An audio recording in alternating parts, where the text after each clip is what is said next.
asalaamualeykum mbooloo mi maa ngi leen di nuyu yéen ñëpp ku ci nekk sa tur ak sa sant di ko commencer ci le président de la République du Sénégal le président Bassirou Diomaye Diakhar Faye di nuyu sama sœur sama doomu ndey bu dul dañ nag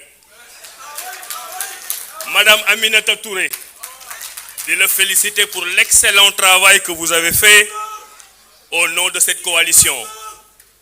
Di nuyu mon frère et ami le ministre Serigne Gueye Diop, di nuyu mon frère et ami Abdoulaye Tine pour l'excellent travail qu'il a fait. Di leen nuyu yéen ñëpp ku ci nekk sa tur ak sa sant. Sama discours bi nag dama ko bëggoon teg ci ñetti point. Ci point bu njëkk bi dama bëgg a wax ak coalition bi. Point deuxième bi dama bëgg a wax tuuti ci mbirum état ñetteelu point bi dama bëgg a wax ak Bassirou Diomaye Diakhar Faye lu jëm ci mbirum coalition bi coalition tàppe xol yi coalition bëgg jàmm coalition Diomaye président puisque ni ñuy bindee suñu histoire politique léegi dafa am lu ci bees bu may nettali histoire coalition bi damay wax ne dafay am avant pendant et après lan mooy avant coalition bi man de ci li ma ci xam ça a commencé par des discussions ultra carcérales xam naa bés dina ñëw le président Diomaye devra écrire ses mémoires d'outre-prison la mu fa def la mu fa wax ña mu fa woo la mu waxanteeg ñoom ba nga xam ne mooy jur tey taxawaay bii ngeen xam ne moom la coalition bi am ci Sénégal ñun ñëpp ñu ànd liggéey yéen ñëpp ngeen ànd liggéey ku nekk bàyyi la nga yoraloon sa bopp focus sur le fait que dañu bëgg Diomaye Faye nekk président de la République du Sénégal sama première conclusion ci loolu ma bëgg ngeen jàpp ko sénégalais yi jàpp ko mooy que c'est la coalition Diomaye président qui a élu le président de la République Bassirou Diomaye Diakhar Faye. Ça c'est l'histoire du Sénégal, c'est l'histoire de notre pays et personne, je dis bien personne ne pourra la réécrire. ñaareel bi mooy le pendant ba ñu falee président Diomaye Faye commencé liggéey ñenn ñi am ay poste de nomination ñu ko ciy sant di ko ci gërëm ñeneen ñi amuñu ñu def juróom-ñaari weer dem élection législative pour muy wut majorité ñu ne nan la ñuy demee ci législative yooyu wax ji bari lool ngeen toog noppi ànd ak seen gor waaye terewul ngeen cotiser terewul ngeen wuti nit terewul ngeen campagne ba ñu am victoire boo ko doon xayma tey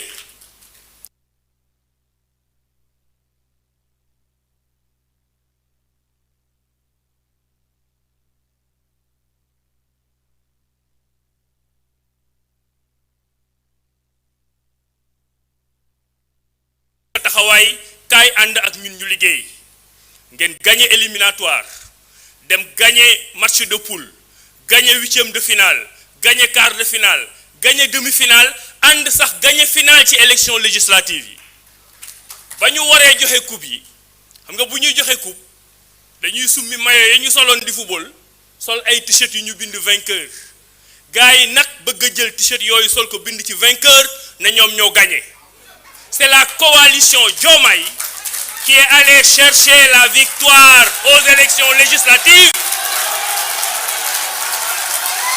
loolu mooy dëgg ma bëggoon ngeen jàpp sénégalais yi jàpp ne cette majorité parlementaire elle est diomayenne c'est une majorité parlementaire diomayenne parce que ñëpp xam nañ histoire du Sénégal ni muy doxee boo gagné élection présidentielle ba pare jafewul pour nga gagner élection législative ñu boole ñu ci ñu bën ñu ci boole ñu tudd ñu ci ñu bañ ñu ci tudd ñu sonal ñu mayo ak ñu bañ ñu sonal mayo ñun ñoo dem ci élection yooyu battre campagne jël majorité jox ko président de la République. Ça c'est notre histoire et personne ne réécrira cette histoire. Donc la deuxième conclusion, c'est que notre majorité parlementaire, c'est une majorité diomaye. Fa ñu jëm mooy troisième bi mooy après fa ñu jëm d'abord mooy dans l'exercice du pouvoir jàppale président Diomaye ci liggéey bi nga xam ne mu ngi koy def ku ci nekk fa nga toog nga am poste ak nga ñàkk poste président de la République Diomaye xam nañ ne déclaration candidature teel na xam nañ ne campagne électorale teel na waxuñu la nga déclarer sa candidature mais loolu yow la sa responsabilité la ñun am nañu droit wax li ñu bëgg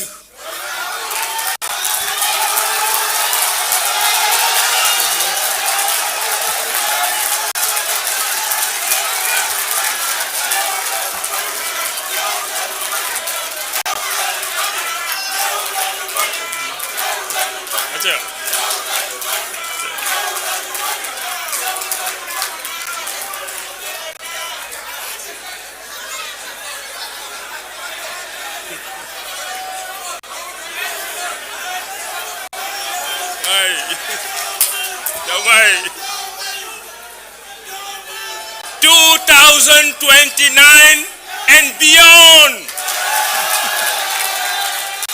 ñun dañuy jéggi 2029 uti leneen loolu nag ñun ñoo ko bëgg président yow loolu sa yoon nekku ci waxuñu la nga déclarer candidature sagal ci dossier yi continuer liggéey bi ñun on se charge du reste.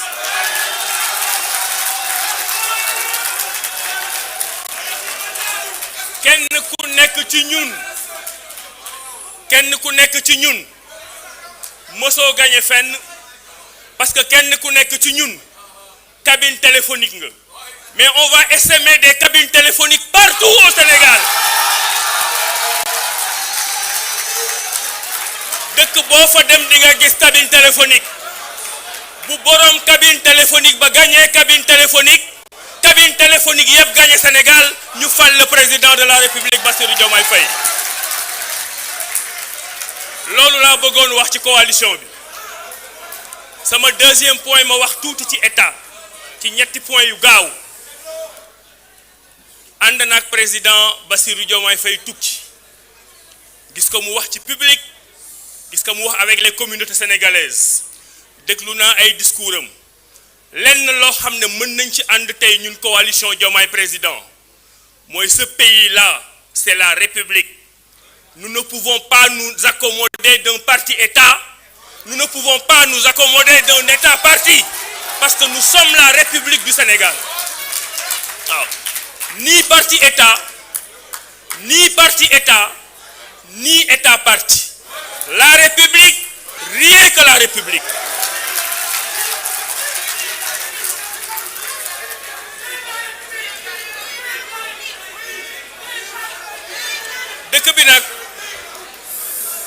dëkk bi nag temps yi dafa bari ay gardien am na ay gardien de football ñoom Edouard Mendy mani dëkk bi dama ni dëkk bi temps yi dafa bari ay gardien am na ay gardien de football mooy ñoom Edouard Mendy am na ay gardien de maison am na ay gardien de prison am na ay gardien de voiture am na façon gardien bu ne mais ñun benn gardien la ñu xam c'est le gardien de la Constitution.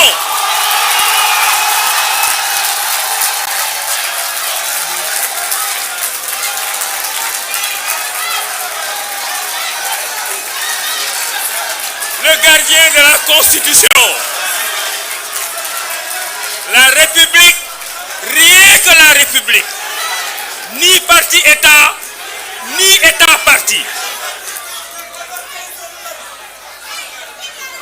Il n'y a qu'un seul gardien avec un G majuscule et c'est le gardien de la Constitution, Bassirou Diomaye Diakhar Faye. ma bëggoon wax ci justice ma bëggoon waxaat ci justice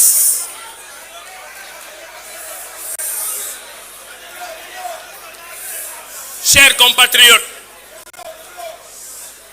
Monsieur le Président, vous l'avez dit, je le réitère, et tous les Sénégalais conscients le savent, nous ne pourrons pas nous accommoder d'une justice des vainqueurs. Ce n'est pas possible. Parce que nous sommes le Sénégal, nous voulons une justice juste. Oui à la justice. Oui à toute la justice. Oui à tout le spectre de la justice, mais pas une justice des vainqueurs. Suñu dëkk mënul dëkk nekk dëkku fayun too ku ñu tooñ nga dem fa yoon nekkee benn yoon moo lay fajal mais du yow yaay décider ku baax ak ku bon ku tooñ ak ku tooñul ku rey ak ku reyul bés bu ñu duggee ci loolu dinañu daanu suñuy moroom dinañu ree te Sénégal dina wàcc yoonam. Fi may terminer ci état mooy la question de la souveraineté et le président de la République l'a très bien compris. Oui, nous sommes des souverains. Oui, c'est notre doctrine. Sénégal la ñuy jiital ci lu ñu nekk waaye fi àdduna tollu il n'y a pas de souveraineté intégrale. Il ne peut pas y avoir de détestation des autres. Oui, pour l'amour de soi bëgg suñu bopp fonk suñu bopp kañ Sénégal ànd ak Sénégal dans le partenariat avec les autres pays du monde pour que Sénégal bañ a doon dëkk boo xam ne dañ koy isolé. Cette conclusion elle est extrêmement importante parce que ambition yi président Diomaye Faye am mënul nekk ci Sénégal boo xam ne dafa tëju di am une fierté mal placée par rapport à certaines questions au risque d'étouffer nos populations loolu duñu ko def.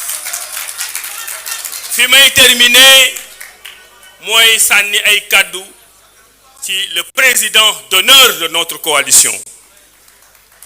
Dama bëggoon wax tuuti ak Bassirou wax tuuti ak Diomaye wax tuuti ak Diakhar wax tuuti ak Faye bu ma paree wax ak Bassirou Diomaye Diakhar Faye.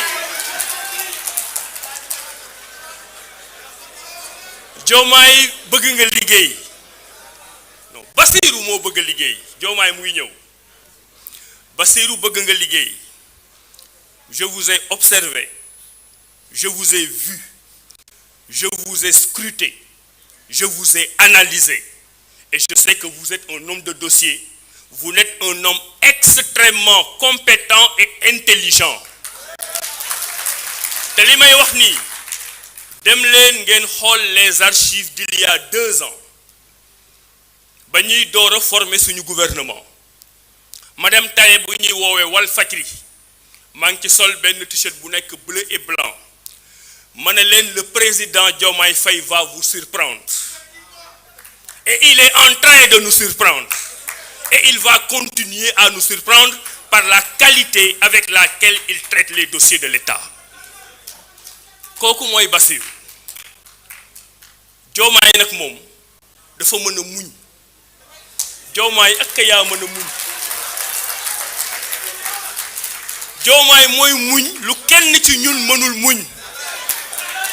Diomaye mooy encaissé lu kenn ci ñun mënul encaissé. Diomaye mooy dékku lu kenn ci ñun mënul dékku. Donc jërëjëf Diomaye waaye nag loolu mooy njiit mooy kuy tàppe xolam njiit mooy koo xam ne doo yor sa yar di dóore njiit moo xam ne da ngay jëllale njiit moo ko xam ne da ngay boole ñépp ñi ànd ak yow ak ñu àndul ak yow pour réew mi mën a jëm kanam donc jërëjëf Diomaye waaye jaaxaar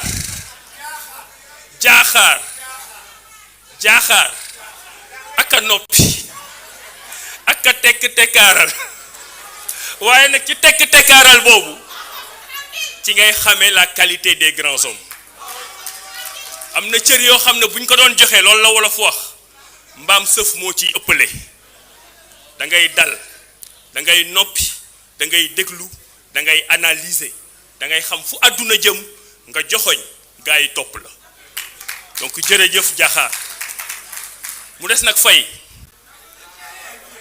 nag c'est le chef de l'État le gardien de la Constitution le premier diplomate du pays qui est en train de sillonner le monde pour porter partout la voix haute et intelligible du Sénégal.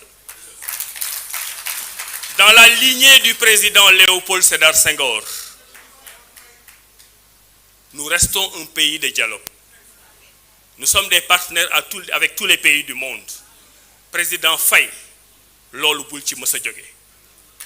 Mu des nag te foofu laay terminer au président Bassirou Diomaye Diakhar Faye, président de la République du Sénégal, gardien de la Constitution, président d'honneur de la coalition Diomaye Président. Président foo joxoñ foofu la. Nous vous encouragerons, nous vous porterons, nous vous supporterons.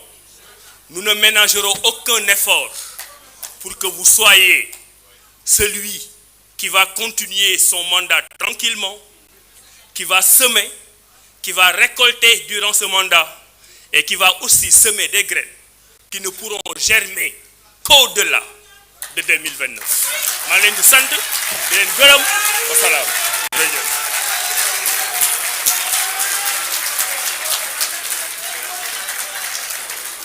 Merci beaucoup, Monsieur le ministre Abdourahmane Diouf, pour votre discours incisif. Ñu ngi lay sant bu baax di la gërëm, Monsieur le ministre, ci discours